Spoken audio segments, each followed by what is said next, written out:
नमस्कार, मैं R K. Saxena, mastermind coaching दीवा।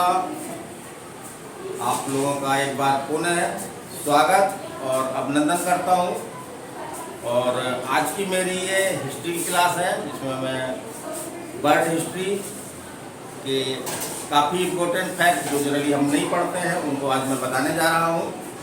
तो आज का मेरा टॉपिक है विश्व का इतिहास, महत्वपूर्ण तथ्य। तो कल भी मैंने बताया था इसके बारे में, इसके पहले भी वीडियो में हमने विश्व इतिहास के बारे में बताया था। तो चलिए हम चलते हैं आगे। तो इसमें हमने केवल उन्हीं घटनाओं का समावेश किया इस वीडियो में, जो कि घटना आपके क्वेश्चन के रूप में एग्जाम में आती रहती हैं। तो चलिए हम चलते हैं। पहला हम देखते हैं कि एक बक्सर का विद्रोह हुआ था। ये कहाँ पे हुआ था? इस तरह क्वेश्चन आपका उत्तर प्रदेश पीसीएस में आया हुआ था ये, कि बक्सर का विद्रोह जो है वो कहाँ पे हुआ था। तो ये चीन में हुआ था और 1898 से 1900 के दौरान ये चीन में हुआ था। तो हम कंफ्यूज हो जाते हैं कि बक्सर का युद्ध हमारे भारत में हुआ था। ये बक्सर का युद्ध नहीं है, बल्कि इसका युद्ध है बक्सर, माने बा में बड़ा की मात्रा लगी हुई है। फिर हम आगे चलते हैं। तो चीन हमारा जो है वो प्रमुख पड़ोसी देश है। तो चीनी क्रांति, चीन में भी क्रांति हुई थी। वो आपका सन बताना है, उसका सन क्या है? 1911। तो चीनी क्रांति कब हुई? 1911 में हुई। और चीनी क्रांति के जनक कौन थे? तो चीनी क्रांति के जनक थे डॉक्टर सन यात सेन। और इन्हें जो है वो चीन का राष्ट्रपिता, पिता नहीं है ना, राष्ट्रपिता कहा जाता है। तो ये एग्जाम में आए क्वेश्चन। फिर एक क्वेश्चन आपका ये भी आता है कि एशिया महाद्वीप में एशिया का मरीज किस देश को कहा जाता है? चीन को। तो किसको कहा जाता है? चीन को। यदि हम विश्व की बात करें या यूरोप की बात करें, तो यूरोप का मरीज किसे कहा जाता है? तुर्की को। यूरोप का मरीज किसे कहा जाता है? तुर्की को। फिर आगे हम चलते हैं कि एक विचारधारा है आपका फ्रासिज्म। इसके जन्मदाता कौन है आपके? तो मुसोलिनी है। मुसोलिनी कहाँ के थे आपके? कहाँ के थे मुसोलिनी? इटली के, है ना। और आगे चलते हैं हम कि हमने एक नाम सुना होगा, बहुत चर्चा में नाम रहता है, वो हिटलर, है ना। तो दुनिया का सबसे बड़ा तानाशाह किसको माना जाता है? हिटलर को माना जाता है। तो हिटलर का भी विश्व के इतिहास में एक महत्वपूर्ण रोल था और काफ़ी सारी जानकारी मिलती है। तो हिटलर से आपके क्या क्या क्वेश्चन बनते हैं? तो पहला तो हम देखते हैं कि हिटलर जो है कौन था? ये जर्मनी का चांसलर था। तो जर्मनी का चांसलर जो है वो वहाँ का सबसे बड़ा पद है। जिस तरह से अपन हिंदुस्तान में प्रधानमंत्री कह सकते हैं, उसी तरह से वही स्थान जर्मनी में जो है वो चांसलर का है। और कब बना? इस तरह क्वेश्चन आया था एमपीपीएससी मैथ में क्वेश्चन कि हिटलर जर्मनी का चांसलर कब बना? 1933 में। कब बना? 1933 में। और हिटलर का जन्म कब हुआ, कहाँ हुआ? 20 अप्रैल, वेरी गुड, है ना, 20 अप्रैल 1889 को बान नामक एक नगर में जो है वो हिटलर का जन्म हुआ। और हिटलर ने अपनी आत्मकथा लिखी। उसका क्या नाम था? मैन कैम्प, या हिंदी बोलेंगे तो मेरा संघर्ष। हिंदी बोलेंगे तो मेरा संघर्ष। ये हिटलर की आत्मकथा है, जिसमें हिटलर ने अपने बारे में काफी कुछ जानकारियां दी हैं। और आगे चलते हैं हम। हिटलर का एक बहुत प्रसिद्ध नारा है, एक राष्ट्र एक नेता। एक राष्ट्र एक नेता, किसका नारा है? ये हिटलर का नारा है। और हिटलर का अंत जो है बड़ा दुखद हुआ, है ना। हिटलर ने जो है वो 30 अप्रैल 1945 को जो है वो क्या कर लिया? आत्महत्या कर लिया, सुसाइड कर लिया, है ना। तो हिटलर का अंत कैसे हुआ? सुसाइड से हुआ। एक तरह से विचारक लिखते हैं कि हिटलर जो है वो अपने द्वारा किए गए विभिन्न हत्याओं के लिए आत्मग्लानि से पीड़ित था। और अंत में जो है वो उसने अपने आप को ही जो है वो समाप्त कर लिया। फिर हम बात करते हैं द्वितीय विश्व युद्ध की। तो इसके पहले हमने प्रथम विश्व युद्ध की चर्चा जो है आप इसी के पहले वीडियो में किया था हमने। आज हम द्वितीय विश्व युद्ध की चर्चा कर रहे हैं। तो कब से कब तक हुआ? हमको ये सन याद रखना है। 1939 से 1945, 1939 से 1945। और इसका तत्कालीन कारण क्या था? तो जर्मनी का जो तानाशाह था कौन? हिटलर। हिटलर ने क्या किया था? 1 सितंबर 1939 को, 1 सितंबर 1939 को एक छोटा सा देश है पोलैंड पर जो उसने क्या किया? आक्रमण कर दिया। और इसी आक्रमण के साथ जो है वो 1 सितंबर 1939 को जो है वो हमारा द्वितीय विश्व युद्ध जो है वो शुरू हो गया, प्रारंभ हो गया। फिर आगे चलते हैं हम। 2 सितंबर 1945 को जापान ने जो क्या किया? आत्मसमर्पण कर दिया। और इसी के साथ जो द्वितीय विश्व युद्ध जो है वो समाप्त हो गया। तो शुरू कब हुआ? 1 सितंबर 1939। समाप्त कब हुआ? 2 सितंबर 1945। 2 सितंबर 1945। और जब क्यों हुआ? क्योंकि जापान ने जो है वो मित्र राष्ट्रों के समक्ष जो है वो आत्मसमर्पण कर दिया। क्यों कर दिया?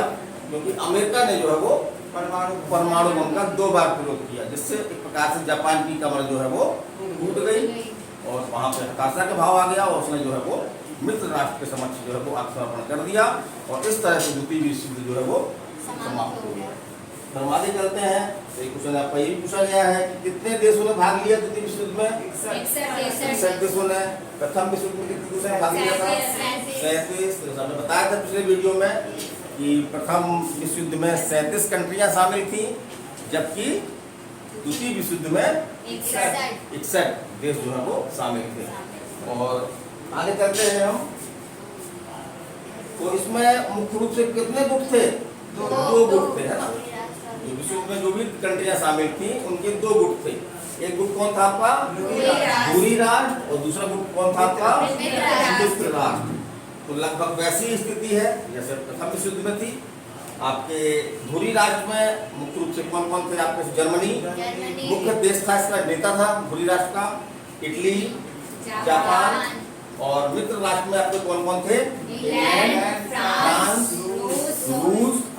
उस समय रूस नहीं था बल्कि कौन था उस समय? सोवियत संघ था। और अमेरिका आदि, है ना। इनके बीच में हुआ था और जिस रिजल्ट भी वैसा ही रहा जैसा प्रथम विश्व युद्ध में था। कौन जीता? मित्र राष्ट्र जो है वो विजयी रहे, है ना। मित्र राष्ट्र जो है वो विजयी रहे और धुरी राष्ट्र को जो पराजय स्वीकार करनी पड़ी। फिर हम आगे चलते हैं। एक क्वेश्चन हमने बताया था कि द्वितीय विश्व युद्ध के समय अमेरिका का राष्ट्रपति कौन था? तो कौन थे? रूजवेल्ट। और यही हमने पिछले वीडियो में बताया था कि जब प्रथम विश्व युद्ध हुआ था तब अमेरिका के राष्ट्रपति कौन थे? Woodrow Wilson. फिर आगे चलते हैं हम। अब बमबाजी हो रहा है यहाँ पे, है ना। परमाणु बम का दुनिया में पहली बार प्रयोग हो रहा है। तो 6 अगस्त 1945 को किसने?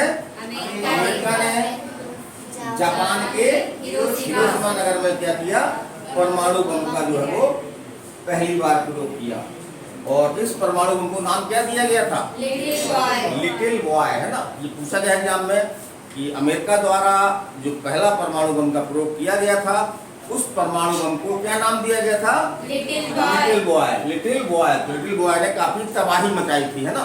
लिटिल बॉय ने काफी जो है वो तबाही मचाई थी।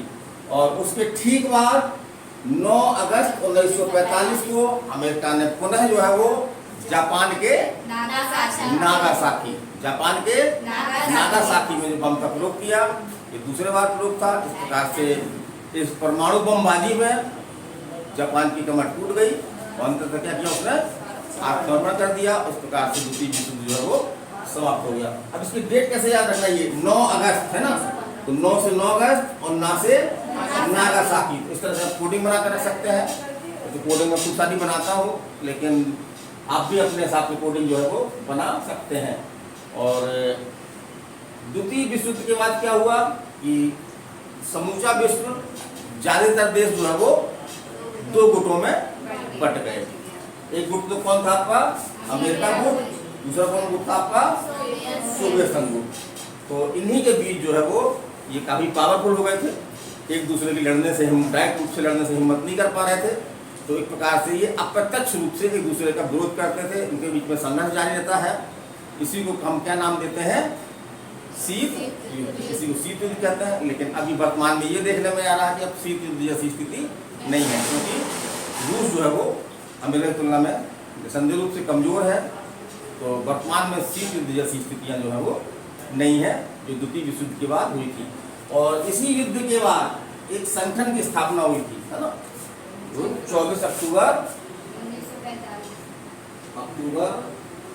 1945 को इसकी स्थापना हुई थी यूएनओ की, है ना, संयुक्त राष्ट्र संघ।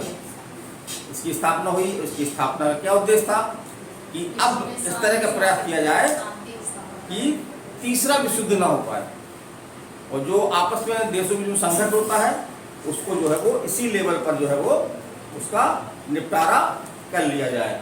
तो इसलिए एक क्वेश्चन आपका यही बनता है कि द्वितीय विश्व युद्ध का शिशु किसे कहा जाता है?